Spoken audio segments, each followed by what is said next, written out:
शिव को आप ये से लाखों की संख्या में आज आए हो, पंडालों के बाहर बैठे हो, पंडालों के अंदर बैठे हो, आस्था चैनल के माध्यम से कथा सुन रहे हो या मोबाइल के माध्यम से कथा सुन रहे हो,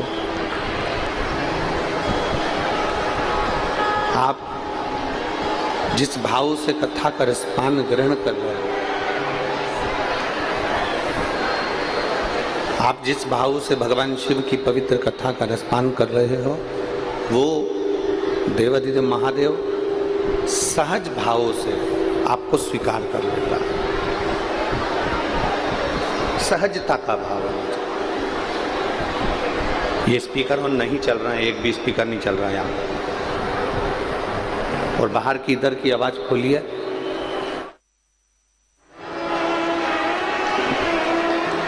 भगवान देवाधिदेव महादेव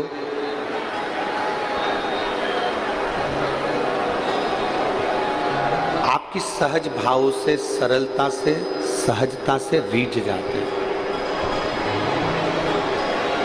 शिव को रिझाना, बहुत देर तक प्रार्थना में बैठे रहना या बहुत देर तक साधना में बैठे रहना या बहुत देर तक उसके मंदिर में बैठे रहना, उससे ये नहीं कि आप 2 घंटा, 4 घंटा, 6 घंटा, 8 घंटा भगवान के मंदिर में बैठे हुए हो तो भगवान जल्दी प्रसन्न होगा।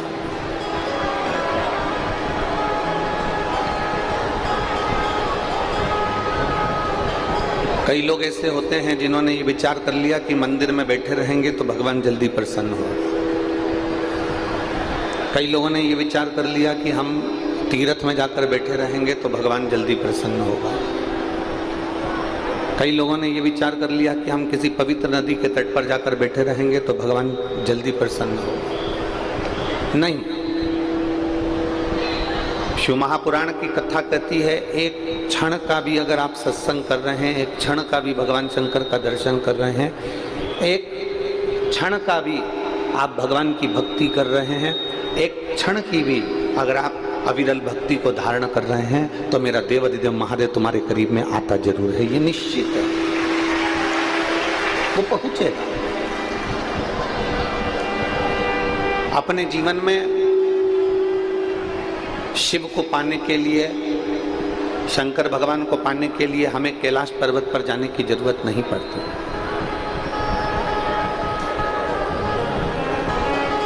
अगर कोई तुमसे कहे कि कैलाश पर्वत पर जाएंगे तो शंकर जी मिल जाएंगे, अगर कोई तुमसे कहे कि हम कैलाश पर्वत पर जाएंगे तो हमें भगवान देवाधिदेव महादेव प्राप्त हो जाएंगे, तो शिव भगवान से, भगवान ओघड़दानी से, भगवान देवाधिदेव महादेव से माता पार्वती जी ने भी अपने मन की बात पूछी।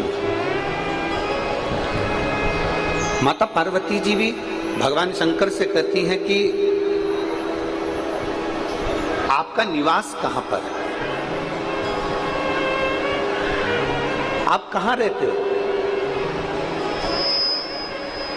कोई कहता है कि आप कैलाश में निवास करते हो, कोई कहता है आप केदार में निवास करते हो, कोई कहता है आप काशी में निवास करते हो, कोई कहता है आप भीमा शंकर में, कोई कहता है उज्जैनी में, कोई कहता है सोमनाथ में, कोई कहता है नागेश्वर में, कोई कहता है ओमकारेश्वर में, कोई कहता है कि आप कैलाश के निवासी हो, हिमालय और पर्वतों पर निवास करते हो, आप प्रयाग में रहते हो, आप हरिद्वार में रहते हो।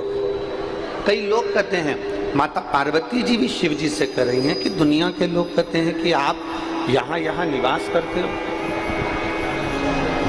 पर भगवान देवाधिदेव महादेव कहते हैं, भगवान शंकर कहते हैं, पार्वती अगर तुम पूछ रही हो कि मेरा निवास कहाँ है, अगर तुम पूछ रही हो कि मैं कहाँ रहता हूं, तो देवाधिदेव महादेव कहते हैं, पार्वती मैं उस भक्त के हृदय में सदा निवास करता हूं जो दुनिया के लोगों का दुख मिटाने का कार्य करता हो और कहीं ना कहीं किसी ना किसी की सहायता करता हो।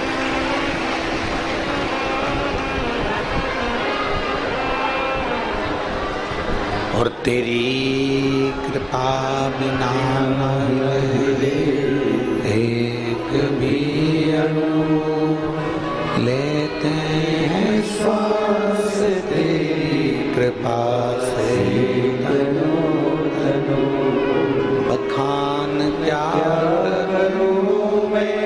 राखों के ढेर का, चपटी भभूत में खजाना कुबेर का। हे गंगाधार मुक्ति द्वार ओंकार तू, भोले ओंकार तू। आयो शरण दिया शंभु तार तार तू। शिव कह रहे हैं, भगवान ओगरदानी कह रहे हैं, भगवान शंकर कह रहे हैं। मेरा निवास